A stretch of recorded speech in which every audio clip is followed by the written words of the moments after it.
ಒಂದಿಂಚು ಜಾಗವಿಲ್ಲದಂತಹ ಸ್ಥಳದಲ್ಲಿ ಅಲ್ಲಿ ಮಠವನ್ನ ಕಟ್ಟಿ 210 ದಿವಸಗಳಲ್ಲಿ ಭಕ್ತರ ಭಕ್ತಿಯ ಕುಟೀರವನ್ನ ಕಟ್ಟಿ ಮಠವನ್ನ ಸ್ಥಾಪನೆ ಮಾಡಿ ಭಕ್ತರ ಹಣದಿಂದಲೇ ಸ್ಥಾಪನೆ ಮಾಡಿದ್ದಂತಹ ಕನಕ ಗುರುಪೀಠದ ಜಗದ್ಗುರು ನಿರಂಜನಾನಂದಪುರಿ ಸ್ವಾಮೀಜಿಗಳು ಇವತ್ತು ಬೆಳ್ಳೂಡಿ ಶಾಖಾ ಮಠದ ದಶಮಾನೋತ್ಸವವನ್ನು ಆಚರಣೆ ಮಾಡ್ತಾ ಇದ್ದಾರೆ. ಇದೇ 7, 8, 9, 10 4 ದಿನಗಳ ಕಾಲ ಬೆಳ್ಳೂಡಿ ಶಾಖಾ ಮಠದಲ್ಲಿ ಜಂಗಿ ಕುಸ್ತಿ ನಡೀತಾ ಇದೆ, ಸಾಮೂಹಿಕ ವಿವಾಹ ನಡೀತಾ ಇದೆ, ರೇವಣಸಿದ್ದೇಶ್ವರ ಜಯಂತ್ಯೋತ್ಸವ ನಡೀತಾ ಇದೆ, ದಶಮಾನೋತ್ಸವ ನಡೀತಾ ಇದೆ. ಒಂದು ಮಠ ಕಟ್ಟೋದು ಸುಲಭ ಅಲ್ಲ ರೀ. ದಾವಣಗೆರೆ ಜಿಲ್ಲೆ ಹರಿಹರ ತಾಲೂಕಲ್ಲಿ ಮಠಕ್ಕೆ ಸೇರಿದ್ದಂತಹ 1 ಇಂಚು ಜಾಗ ಇರಲಿಲ್ಲ. 1 ಇಂಚು ಜಾಗ ಇರಲಿಲ್ಲ. ಸ್ವಾಮೀಜಿಗಳು ಸಂಕಲ್ಪ ಮಾಡ್ತಾರೆ. ಒಂದು ಬೇರೆ ಸಮುದಾಯದ ಕಾರ್ಯಕ್ರಮದಲ್ಲಿ ಸ್ವಾಮೀಜಿಗಳು ಹೋಗ್ತಾರೆ, ಅಲ್ಲಿ ಒಂದು ಸಂಕಲ್ಪ ಮಾಡ್ತಾರೆ, ನಾನು ಹರಿಹರ ತಾಲೂಕಿನ ಮೇನ್ ರೋಡಲ್ಲಿ ಒಂದು ಮಠ ಕಟ್ಟಬೇಕು, ಶಿವಮೊಗ್ಗ ಹರಿಹರ ರಸ್ತೆಯಲ್ಲಿ ನಾನಿಲ್ಲಿ ಮಠ ಕಟ್ಟಬೇಕು ಅಂತೇಳಿ ಮನಸ್ಸಿನಲ್ಲಿ ಸಂಕಲ್ಪ ಮಾಡ್ಕೊಳ್ತಾರೆ. ಆ ವೇದಿಕೆ ಮೇಲೆ ಇದ್ದಂತಹ ಕರುಣಾಕರ್ ರೆಡ್ಡಿ ಅವರು ಅಂದಿನ ಕಂದಾಯ ಸಚಿವರಾಗಿರ್ತಾರೆ, ಅವರ ಜೊತೆ ಚರ್ಚೆ ಮಾಡ್ತಾರೆ, ನಾನಿಲ್ಲಿ ಮಠ ಕಟ್ಟುತ್ತಾ ಇದ್ದೇನೆ, ನಿಮ್ಮಿಂದ ಸಹಕಾರ ಬೇಕು ಅಂದಾಗ ಕರುಣಾಕರ್ ರೆಡ್ಡಿ ಅವರು ಹೇಳ್ತಾರೆ, ನಾನು 40 ಲಕ್ಷ ರೂಪಾಯಿಗಳನ್ನ ನಿಮ್ಮ ಮಠದ ಕಟ್ಟೋದಕ್ಕೆ ನಾನು ದೇಣಿಗೆ ಕೊಡ್ತೀನಿ ಅಂತ ಆ ವೇದಿಕೆ ಮೇಲೆ ಹೇಳ್ತಾರೆ. ಪಕ್ಕದಲ್ಲೇ ಇದ್ದಂತಹ ಸಿದ್ದೇಶ್ವರ ಅವರು ಸಂಸದರು ಅವ್ರ ಹತ್ರ ಹೋಗಿ ಕೇಳ್ತಾರೆ, ಅವರು 40 ಲಕ್ಷ ಕೊಡ್ತೀನಿ ಅಂತ ಹೇಳಿದ್ದಾರೆ, ನಾನು ಮಠ ಕಟ್ತಾ ಇದ್ದೀನಿ, ನಿಮ್ಮ ಕಾಂಟ್ರಿಬ್ಯೂಷನ್ ಏನಂದಾಗ ನಾನು ನಮ್ಮ ತಂದೆಯವರ ಹೆಸರಿನಲ್ಲಿ 20 ಲಕ್ಷ ಕೊಡ್ತೇನೆ ಅಂತಾರೆ. ಹಾಗೆ ಮುಂದೆ ಹೋಗಿ ಶಾಮನೂರು ಶಿವಶಂಕರಪ್ಪನವ್ರ ಜೊತೆ ಕೂತ್ಕೊಂಡು ಅವ್ರು 20 ಅವರು 40 ಕೊಡ್ತಾರೆ, ನಾನು ಮಠ ಕಟ್ತಾ ಇದ್ದೀನಿ, ತಮ್ಮ ಕಾಂಟ್ರಿಬ್ಯೂಷನ್ ಏನು ಅಂತಂದಾಗ ನಾನು ಸಹ 20 ಲಕ್ಷ ರೂಪಾಯಿ ಕೊಡ್ತೀನಿ ಅಂತ ಹೇಳ್ತಾರೆ. ಒಟ್ಟು 80 ಲಕ್ಷ ರೂಪಾಯಿಗಳ ಮಾತು ಕೊಟ್ಟಂಗಾಗುತ್ತೆ. ಹರಿಹರ ಮತ್ತೆ ಶಿವಮೊಗ್ಗ ರಸ್ತೆಯಲ್ಲಿ ಬೆಳ್ಳೂಡಿ ಗ್ರಾಮದಲ್ಲಿ ಹೊರಬೀರಪ್ಪನ ದೇವಸ್ಥಾನ ಇರುತ್ತೆ, ಅದರ ಪಕ್ಕದಲ್ಲಿ 6 ಎಕರೆ ಜಮೀನು ಮಾರಾಟಕ್ಕಿರುತ್ತೆ. ಗುರುಗಳು ತಕ್ಷಣವೇ ನಿರ್ಧಾರ ಮಾಡ್ತಾರೆ, ಈ 6 ಎಕರೆಯನ್ನ ಖರೀದಿಗೆ ಮಾತುಕತೆ ಮಾಡ್ತಾರೆ. 95 ಲಕ್ಷಕ್ಕಿಂತ ಹೆಚ್ಚು ಹಣ ಆಗುತ್ತೆ. 80 ಲಕ್ಷ ರೂಪಾಯಿ ವಾಗ್ದಾನದಂತ 80 ಲಕ್ಷ ಇನ್ನು ಬಾಕಿ ಹಣವನ್ನು ಕಾಗಿನೆಲೆ ಮಹಾಸಂಸ್ಥಾನದಿಂದ ಹಾಕಿ ಅಲ್ಲಿ 95 ಲಕ್ಷ ರೂಪಾಯಿಗೂ ಅಂದಾಜು ಅಲ್ಲಿ ಖರೀದಿ ಮಾಡ್ತಾರೆ, ರಿಜಿಸ್ಟರ್ ಮಾಡ್ಕೊಳ್ತಾರೆ. 6 ಎಕರೆ ಜಾಗ, 1 ಇಂಚು ಜಾಗ ಇಲ್ಲದಂತಹ ಸ್ಥಳದಲ್ಲಿ 6 ಎಕರೆ ಕನಕ ಗುರುಪೀಠದ ಹೆಸರಿನಲ್ಲಿ. ಅಲ್ಲಿ ಸುಮ್ಮನೆ ಕೂರ್ಲಿಲ್ಲ, ಜಾಗ ತಗೊಂಡು ಸುಮ್ಮನೆ ಕೂರ್ಲಿಲ್ಲ. ಅಲ್ಲಿ ಈ ತೆಂಗಿನ ಗರಿಗಳನ್ನು ಹಾಕೊಂಡು ಒಂದು ಗುಡಿಸಲು ಹಾಕೊಂಡು ಕೂತ್ಕೊಳ್ತಾರೆ, ಒಂದು ಗುಡಿಸಲನ್ನು ಹಾಕೊಂಡು ಕೂತ್ಕೊಳ್ತಾರೆ. ಅದೇ ಜಾಗದಲ್ಲಿ ನಾನಿಲ್ಲಿ ಮಠ ಕಟ್ತಾ ಇದ್ದೀನಿ. ಭಕ್ತರು ಹಣ ಕೊಟ್ಟಾಗ ಆ ಹಣದಿಂದ ನಾನು ಮಠ ಕಟ್ತೀನಿ ಅಂತ ಕೂತ್ಕೊಳ್ತಾರೆ. ಭಕ್ತರು ಬರ್ತಾರೆ ಸ್ವಾಮೀಜಿಗಳ ಜೊತೆ, ಆ ಗುಡಿಸಲಿಗೆ ಬರ್ತಾರೆ, ನನ್ನ ದೇಣಿಗೆ, ನನ್ನ ಗ್ರಾಮದ ದೇಣಿಗೆ ಕಟ್ಟಲಿಕ್ಕೆ ಪ್ರಾರಂಭ ಮಾಡ್ತಾರೆ. ಮಠ ಕಟ್ಟಲಿಕ್ಕೆ ಗುದ್ದಲಿ ಪೂಜೆ ಬರ್ತಾರೆ.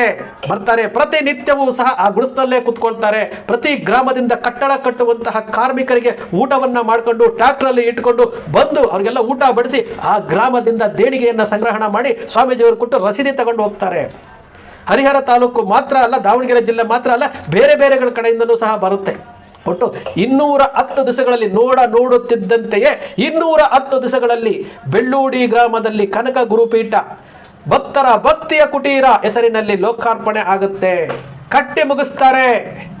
ಇದು ಸಾಧನೆ ಅಲ್ವೇನ್ರಿ? 1 ಇಂಚು ಜಾಗ ಇಲ್ಲದಂತಹ ಸ್ಥಳದಲ್ಲಿ 210 ದಿವಸದಲ್ಲಿ 6 ಎಕರೆ ಜಾಗದಲ್ಲಿ ಒಂದು ಮಠ ಕಟ್ತಾರೆ, ಸಮುದಾಯ ಭವನ ಕಟ್ತಾರೆ. ಉಳಿದಂತೆ ವ್ಯವಸಾಯ ಮಾಡೋದಕ್ಕೆ ಅಲ್ಲಿ ಬೆಳೆಗಳನ್ನು ಹಾಕ್ತಾರೆ. ಯಾವುದೂ ವೇಸ್ಟ್ ಮಾಡಲಿಲ್ಲ. ಅದಾದ ನಂತರ ಉದ್ಘಾಟನೆಯ ಸಮಯದಲ್ಲಿ ಮುಖ್ಯಮಂತ್ರಿಗಳು ಬರ್ತಾರೆ. ಮುಖ್ಯಮಂತ್ರಿಗಳ ಮುಂದೆ ಒಂದು ಬೇಡಿಕೆ ಇಡ್ತಾರೆ. 6 ಎಕರೆಗೆ ಹೊಂದಿಕೊಂಡಂತಹ 4 ಎಕರೆ ಹೊರಬೀರಪ್ಪನ ಗುಡಿ ಇದೆ, ಅದನ್ನ ನಮ್ಮ ಮಠಕ್ಕೆ ಮಾಡಿಕೊಡಿ, ನಾವು ಇಂಪ್ರೂವ್ಮೆಂಟ್ ಮಾಡ್ತೀವಿ ಅಂತ ಮುಖ್ಯಮಂತ್ರಿ ಸಿದ್ದರಾಮಯ್ಯನವರು ಅವತ್ತು ಅಲ್ಲಿನ ಸಂಬಂಧಪಟ್ಟ ಅಧಿಕಾರಿಗಳಿಗೆ ಸೂಚನೆ ಕೊಡ್ತಾರೆ. ಆ 4 ಎಕರೆ ಜಾಗ ಮಠದ ಹೆಸರಿಗೆ ಬರುತ್ತೆ. ಸುಮ್ಮನೆ ಕೂರ್ಲಿಲ್ಲ. ಆ 4 ಎಕರೆನಲ್ಲಿ ಒಂದು ಶಾಲೆಯನ್ನು ಪ್ರಾರಂಭ ಮಾಡಬೇಕು ಅಂತೇಳಿ ಚಂದ್ರಗುಪ್ತ ಮೌರ್ಯನ ಹೆಸರಿನಲ್ಲಿ ಒಂದು ಶಾಲೆಯನ್ನು ಪ್ರಾರಂಭ ಮಾಡ್ತಾರೆ. ಅಲ್ಲಿ ಗುದ್ದಲಿ ಪೂಜೆ ಮಾಡ್ತಾರೆ. 11 ತಿಂಗಳಿಗೆ ಶಾಲೆಯ ಕಟ್ಟಡ ಪೂರ್ತಿ ಆಗುತ್ತೆ. ಯಾರಿಗೂ ಸಹ ಕಾಂಟ್ರಾಕ್ಟ್ ಕೊಟ್ಟು ಸುಮ್ಮನೆ ಕೂರಲಿಲ್ಲ. ಮಠ ಕಟ್ಟಬೇಕಾದ್ರೂ ಸುಮ್ಮನೆ ಕೂರಲಿಲ್ಲ. ತಾವೇ ನಿಂತು 1 ರೂಪಾಯಿ ವೇಸ್ಟ್ ಆಗದ ರೀತಿಯಲ್ಲಿ ಮಠವನ್ನು ಕಟ್ಟಿದ್ರು, ಸಮುದಾಯ ಭವನವನ್ನು ಕಟ್ಟಿದ್ರು. ಇಲ್ಲಿ ಕಾಲೇಜನ್ನು 11 ತಿಂಗಳಲ್ಲಿ ಕಟ್ಟಿ ಮುಗಿಸ್ತಾರೆ. ಅಲ್ಲಿ ವಿದ್ಯಾರ್ಥಿ ನಿಲಯವನ್ನು ಕಟ್ಟಿ ಮುಗಿಸ್ತಾರೆ. ಹೊರಬೀರಪ್ಪನ ಗುಡಿಗೆ ಜೀರ್ಣೋದ್ಧಾರ ಮಾಡ್ತಾರೆ. 10 ಎಕರೆ ಜಾಗದಲ್ಲಿ ಕಾಂಪೌಂಡ್ ಹಾಕಿಸ್ತಾರೆ. ಇಷ್ಟೆಲ್ಲ ನಡೀತಾ ಇದೆ. ದಶಮಾನೋತ್ಸವದ ಅಂಚಿನಲ್ಲಿ ಬಂದಿರುವ ದಶಮಾನೋತ್ಸವವನ್ನು ಆಚರಣೆ ಮಾಡಿಕೊಳ್ತಾ ಇರುವಂತಹ ಜಗದ್ಗುರುಗಳು ಕಾಗಿನೆಲೆ ಮಹಾಸಂಸ್ಥಾನ ಕನಕ ಗುರುಪೀಠದ ರಜತ ಮಹೋತ್ಸವವನ್ನು ಹರಿಹರದ ಬೆಳ್ಳೂಡಿ ಶಾಖಾ ಮಠದ ಎದುರುಗಡೆ ಅಂದಿನ ಮುಖ್ಯಮಂತ್ರಿಗಳಾಗಿದ್ದ ಸಿದ್ದರಾಮಯ್ಯನವರನ್ನು ಒಳಗೊಂಡು ಎಲ್ಲರನ್ನು ಕರೆಸಿ ವೈಭವಯುತವಾಗಿ ಕುರುಬರ ಶಕ್ತಿ ಏನು ಅಂತೇಳಿ ಅಲ್ಲಿ ರಜತ ಮಹೋತ್ಸವವನ್ನು ಸಹ ಆಚರಣೆ ಮಾಡ್ತಾರೆ.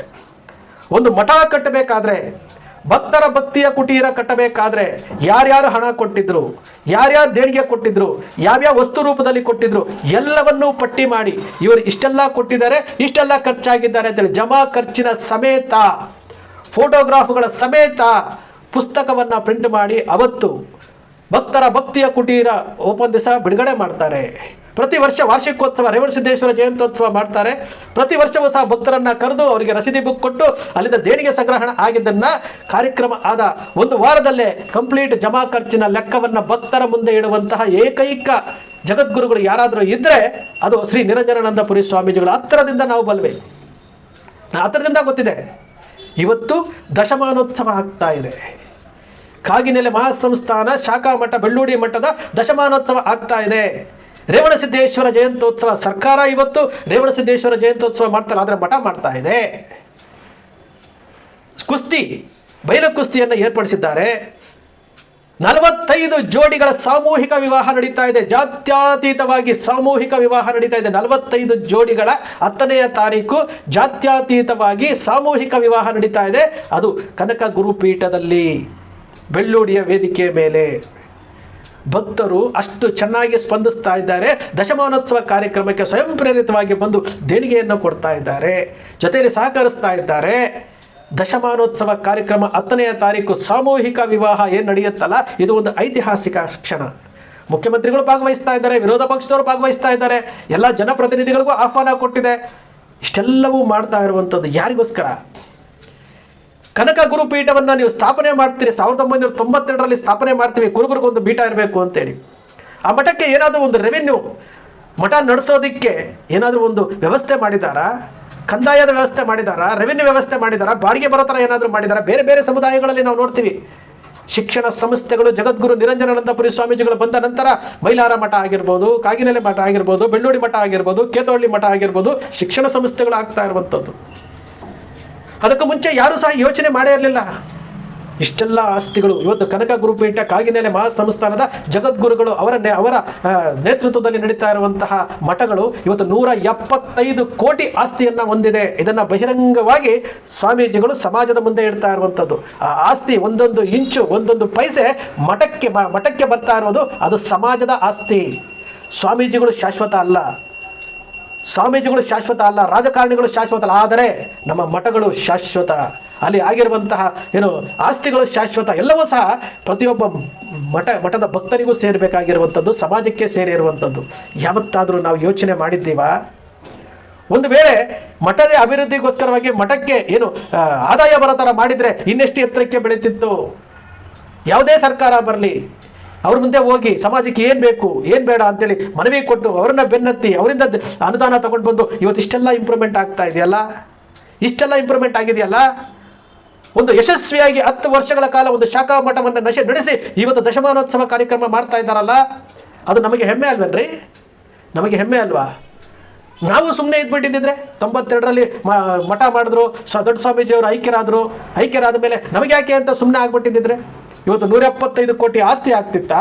ಒಂದು ಮಠದ್ದು, ಇನ್ನು ಶಾಖಾ ಮಠದ ಆಸ್ತಿಗಳು ಆಗ್ತಿತ್ತಾ? ಎಲ್ಲವನ್ನೂ ಸಹ ನಾವು ನೋಡಬೇಕಲ್ವಾ? ಎಲ್ಲದರ ಬಗ್ಗೆ ನಾವು ಯೋಚನೆ ಮಾಡಬೇಕಲ್ಲ? ನಾವು ಮಾಡ್ತಾ ಇದ್ದೀವಾ? ಖಂಡಿತ ಇಲ್ಲ. ನಾವೇನು ಮಾಡ್ತಾ ಇದ್ದೀವಿ? ಟೈಮ್ ವೇಸ್ಟ್ ಮಾಡ್ತಾ ಇದ್ದೀವಿ ಹೊರತು ಈ ಸಮಾಜಕ್ಕೆ ನಮ್ಮ ಕೊಡುಗೆ ಏನು ಅಂತ ಗೊತ್ತಿಲ್ಲ, ನಮ್ಮ ಋಣ ಏನು ಅಂತ ಗೊತ್ತಿಲ್ಲ. ನಾವು ಟೀಕೆ ಮಾಡ್ತೀವಿ. ದಶಮಾನೋತ್ಸವ ಕಾರ್ಯಕ್ರಮ ಏನು ನಡೀತಾ ಇದೆಯಲ್ಲ, ಇದೊಂದು ಐತಿಹಾಸಿಕ ಕಾರ್ಯಕ್ರಮ.